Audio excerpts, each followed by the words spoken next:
Monsieur Tasson Tatang Cyril. Oui, c'est bien moi. Bonjour. Bonjour, une fois de plus. Vous venez là de terminer votre parcours à l'université des montagnes de Bangangui. On aimerait bien que vous nous parliez de comment avez-vous été au courant de l'existence de cette filière de master en santé publique à l'université de Montagne. Merci pour cette question. Le sourire traduit déjà l'état dans lequel je me trouve. Comme vous l'avez dit, je suis Monsieur Tasson Tatang Cyril. Et je suis étudiant à l'UDM, Master Santé Publique, option épidémiologie en ligne. Alors, comment est-ce que je suis au courant de cette formation? Il y a d'abord les réseaux sociaux et il y a la confirmation d'un aîné à moi présent ici. Si vous me permettez, au nom de Monsieur Lenaïk Pokam, qui me confirme l'existence de cette formation. Et une fois que vous avez été au courant de l'existence de cette filière et des offres de formation, de l'UDM et autres, alors pendant la formation, comment avez-vous trouvé la qualité des relations entre vous et vos camarades et même la qualité des relations entre vous et vos enseignants, de vos encadrants? Comment de façon globale entre mes camarades et moi, entre nos encadreurs et nous, ça c'est la famille. C'est la famille dans le sens où nous ne sommes pas limités seulement au cours. Mais nos enseignants ont toujours été disponibles pour nous encadrer, pour travailler avec nous hors du cadre du cours. Si vous voyez, je peux interpeller n'importe quel encadreur pour un problème précis, n'importe quel enseignant pour un problème précis, et j'aurai toujours l'élément de réponse. Je crois que c'est ça la particularité de la formation de l'UDM. L'UDM ne s'arrête pas à l'UDM, mais ça va au-delà. Nous avons des conseils, les conseils, le fait que l'enseignant, je veux dire, ce sont des enseignements de proximité que nous avons. Et l'orientation aussi qui compte beaucoup. Et vous en êtes très satisfait? Très satisfait. Alors, la preuve, me voici habillé en touche qui marque la fin de ma formation. Nous profitons de l'occasion pour vous adresser nos félicitations. Alors, parlons puisque effectivement vous êtes un tauge qui vient effectivement avec un thème à votre séjour à l'université de Montagne. Et parlons du choix de votre thème, de votre sujet. Oui. Alors, pourquoi ce choix et quel est le problème que vous avez voulu résoudre à travers cela? On va rappeler déjà en avance le choix, quel est le sujet de ma question. Oui. Dans notre thème portait sur l'impact du mode d'emploi de la moustiquaire imprégnée à longue durée d'action sur la prévention du paludisme. En fait, nous avons porté le choix sur ce thème parce qu'au regard des efforts du gouvernement pour réduire la prévalence liée au paludisme, nous constatons que les efforts parfois restent vains. Pourquoi? Parce que quand bien même on a distribué la moustiquaire, la milda, pour lutter contre l'agent vecteur qui est la nouvelle femelle, bien le moustique, la population de site n'a pas toujours mis en œuvre le mode d'emploi nécessaire pour pouvoir pallier à cette situation-là. Nous nous retrouvons toujours avec la recrudescence des cas de paludisme. Notre étude vient donc apporter comme solution la meilleure façon. Quelle est la meilleure façon d'utiliser la milda? C'est lorsqu'on va pratiquer cette meilleure façon que nous pensons que nous pouvons contribuer à réduire cette prévalence, sans oublier les autres aspects de la prévention qui restent non négligeables. On ne doit pas directement vous demander de nous énumérer ces meilleures façons d'utiliser, comment utiliser selon vos études l'amida, parce que à la fin de cet entretien, vous pourrez donner peut-être votre adresse aux personnes qui sont intéressées et qui aimeraient avoir ces méthodes que vous avez pu collecter après à l'issue de votre recherche ou de la préparation de votre mémoire. Mais on aimerait également vous dire 2 ans de formation et vous sortez là avec la note de 88 sur 100. Quelles sont vos impressions? C'est la satisfaction totale. 2 ans de formation, vous savez, ce n'est pas évident. Beaucoup plus pour les problèmes d'ordre professionnel et d'autres problèmes liés à la recherche. Mais rendu à ce jour, ça nous permet d'oublier toute cette souffrance que nous avons eu à endurer lors de notre formation. Et nous pouvons être contents et exprimer nos remerciements non seulement au président de l'UTM, au doyen de la faculté de la santé et aussi à Dr Ingrid, notre responsable, qui a eu à nous modeler parce que ce n'était pas aussi évident. Et nos remerciements aussi vont à l'endroit de notre encadreur au nom du docteur Nokam Mireille, qui reste aussi contente, fière par rapport au travail et à la mention qui a suivi le travail. Voilà, et par rapport à vos coordonnées, parce que le fruit de votre travail doit certainement être bénéfique aux populations camerounaises. Est-ce que les personnes qui aimeraient avoir, n'est-ce pas, le contenu de ce travail, par quel canal exactement, ou canaux ces personnes peuvent vous contacter? Nous restons entièrement disponibles parce que vous savez, notre formation est nous avons une plateforme, à savoir MASPEL, Master en santé publique, option épidémiologie en ligne, où tous nos documents, une fois la correction faite, ça va être déposé. Non seulement dans cette plateforme, mais aussi à la bibliothèque de l'UDN, et aussi au district de santé de Tchango, l'étude a été menée.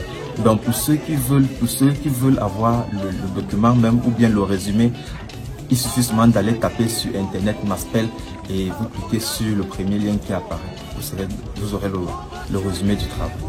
Voilà, on sait effectivement que pour postuler pour faire partie des candidats en master en santé publique de l'Université des Montagnes de Bangoté, il faudra être titulaire d'une licence, d'un master ou d'un doctorat en sciences de la santé ou en sciences sociales. Quel message à l'endroit des personnes qui ont ces qualifications, ces personnes qui ont ces diplômes? Exactement. Par rapport à cette filière, au choix de cette filière? Exactement. Ce n'est pas le fait d'avoir une licence que vous êtes automatiquement admis, parce qu'au sein de l'UDM, il y a l'étude des dossiers.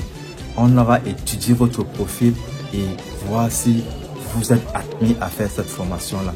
Donc, pour tous ceux-là qui ont une licence et qui aimeraient bien continuer, je leur proposerai l'UDM. Pourquoi? Parce que la formation est accessible à tout le monde. Malgré la rigueur qui est tout à fait normale dans des universités sérieuses, autant pour moi, la formation est de qualité.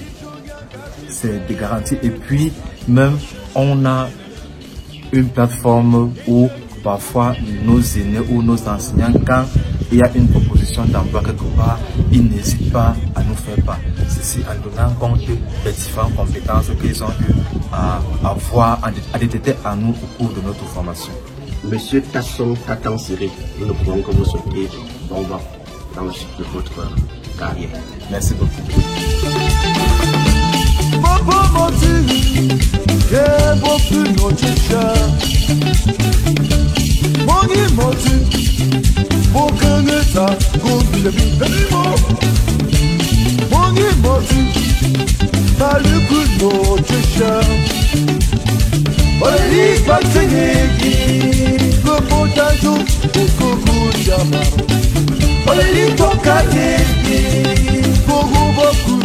Monsieur Taki Gilbert, vous venez de soutenir votre mémoire en master santé publique à l'Université des Montagnes. Toutes nos félicitations. Thanks very much. On aimerait effectivement savoir pourquoi vous choisissez l'Université de Montaigne. To answer your question, I want to first of all appreciate the fact that you permitted me to give my insight about this training. For me, making a choice to take my master's in public in the Mountain University was that aspect of me wanting to be where it is renowned. Yeah. In an institution that when you come out with your diploma, it's going to be recognized worldwide. Yeah, because I think University of Montaigne is one of those institutions where they do quality training. It's an institution that is recognized by the government of the Republic and under international bodies. So I believe when you come up from this institution with a diploma, wherever you place it, it's going to have that weight. That's my motivating factor. Quel a été le thème de votre mémoire? I defended this morning on the topic awareness of non-communicable diseases among adult residents in a particular community of the Mongo division. Les maladies non transmissibles, on sait effectivement qu'il y a des maladies transmissibles et il y en a également qui sont non transmissibles. Alors, qu'est-ce qui vous a motivé à faire déjà le choix de ce thème-là? Et après vos recherches, n'est-ce pas, après votre entretien, après l'enquête que vous avez menée auprès des populations, est-ce que vous avez l'impression que les populations sont au courant de l'existence des maladies non transmissibles et même des moyens de transmission, de voies de transmission? Oh, thank you very much for asking me that question. Like I said, choosing this topic, non-transmissible diseases, I got my motivation from the fact that where I'm working, I happen to be like a district supervisor. Yeah, at the district, head district of Konsamba. So when we usually go to the field, there are so many of those cases. When we go to the health center register, you discover that there are so many cases of hypertension, diabetes that are being reported. On that comes up with the Monday report from this particular community where I decided to base my study. So when we go down there, moving around the community, you discover that there are so many of the inhabitants within that community prefer living lifestyles that predispose them so much on this non-communicable disease. And we're asking ourselves that, is it that these people are not aware that diseases like that exist? Or is it just a matter of ignorance? They know that diseases, they exist, but they don't care. Because when we go, you move around the community, you discover even younger adults, younger like 18, 19, 20 years, you see them in beer parlors, you see them smoking cigarettes in high quantities, you see them, yeah, they live a lot of sedentary lifestyle, their feeding habits. Yeah, it's a community that I'm very vested with. And with statistics that we used to gather when we go for supervision, there is a high rate of these non-transmissible diseases within this particular community. So I deem it necessary to go in and try to ascertain what is really the reason of this level of ignorance. Is it that they are really ignorant, or is it just a part of negligence on the part of the inhabitants of this community? That is that is the main motivating factor that permitted us to carry out this study within this community. Est-ce que ça essaie de l'ignorance ou de la négligence? C'était ça effectivement l'un des facteurs clés de votre travail. Et à l'issue de votre travail, vous êtes quel est effectivement l'élément que vous retenez? Est-ce que les populations, vous avez parlé de celles qui se retrouvent en train de fumer, de consommer habituellement des drogues et autres? Alors, est-ce que vous avez eu, à l'issue de votre enquête, l'enquête que vous avez menée, est-ce que vous avez eu l'impression qu'il s'agissait d'une négligence ou d'une ignorance de la part de cette population? I think it's a two-way issue, because we will go down from the statistics and the data that we gather from our from the field.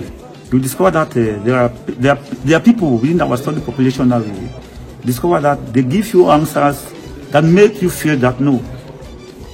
It's like they say, I don't care. They understand very well that smoking has a health impact, but they don't care. There are others that don't know that smoking can lead you to chronic respiratory diseases. Smoking in excess can lead you to cancers, lung cancers, and others. Yeah. There are others that were not really aware of those dangers from the data that we gathered on the field. So in a nutshell, our study really portrays to us a very relatively high percentage of inadequate knowledge.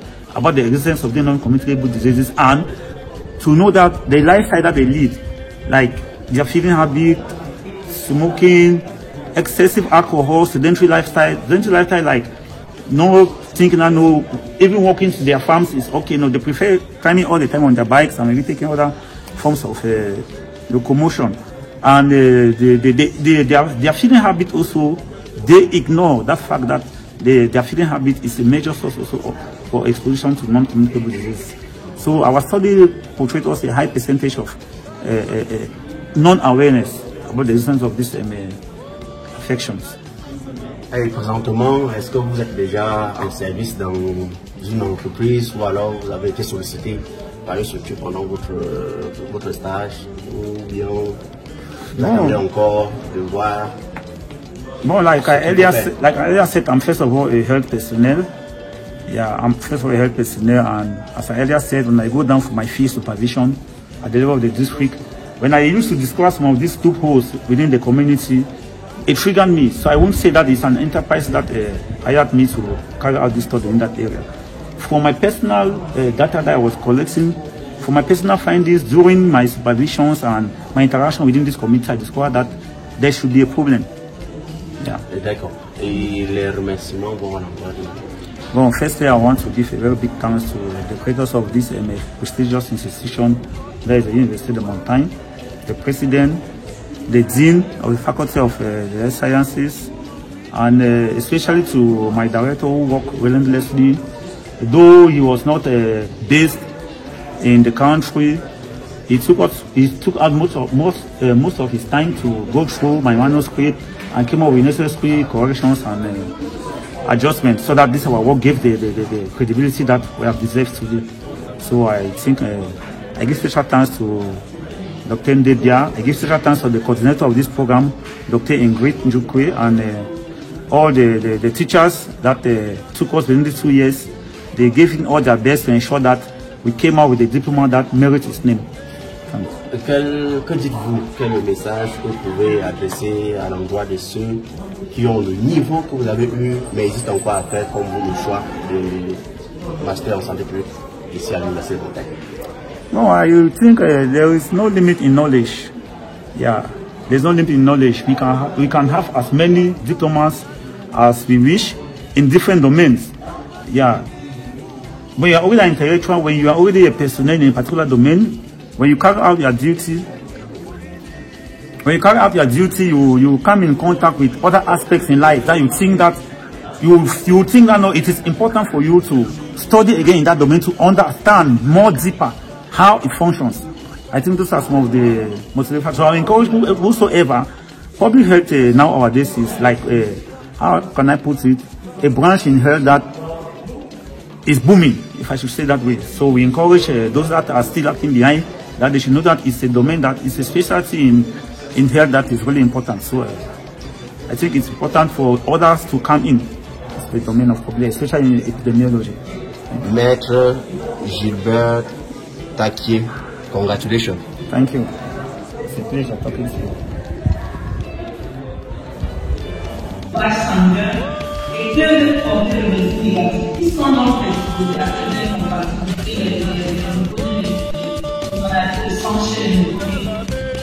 possible que ce soit en lien avec la dernière connaissance de leur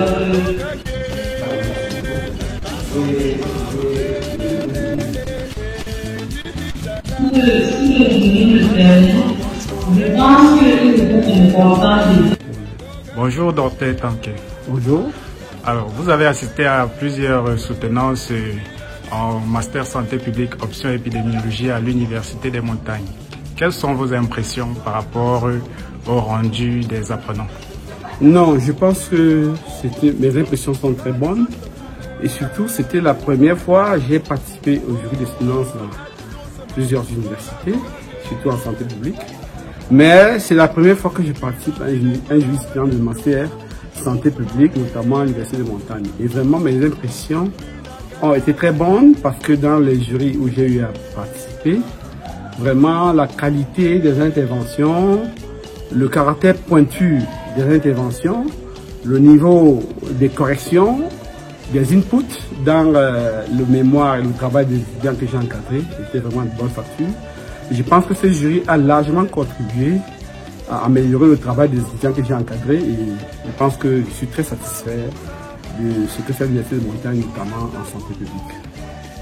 Ok, alors pensez-vous que le résultat obtenu par les apprenants qui ont présenté leurs travaux est un résultat de niveau de qualité internationale? Oui, je le pense, parce que, vous savez, la coordinatrice de ce master a pris comme champ de bataille d'impliquer dans la formation de ces étudiants de master, je crois que c'est le master ça veut dire en ligne, elle a pris le soin d'impliquer au corps enseignant universitaire des professionnels chevronnés venant de différentes organisations internationales, notamment l'OMS, l'UNICEF et bien d'autres secteurs d'activité.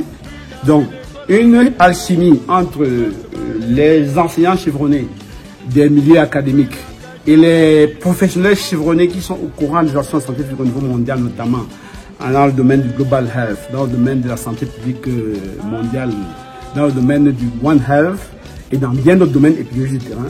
Cette alchimie entre professionnels aguerris et universitaires assermentés, cela fait que les étudiants auront quelque chose d'international.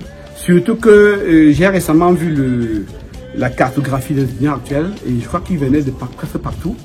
En Afrique, il y en avait même au Canada et même en France. Et je pense que la qualité des étudiants de ce master est vraiment de niveau mondial. D'accord, merci beaucoup, Dr Tanke. Et alors, la dernière question, c'est qu'est-ce que vous pouvez passer comme message à ceux qui hésitent encore à s'inscrire à la formation?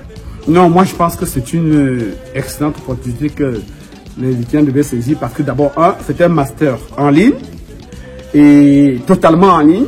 Ça veut dire que ceux qui travaillent ont la possibilité de côtoyer, comme je vous l'ai dit, des enseignants chevronnés et des experts sur le terrain au niveau mondial.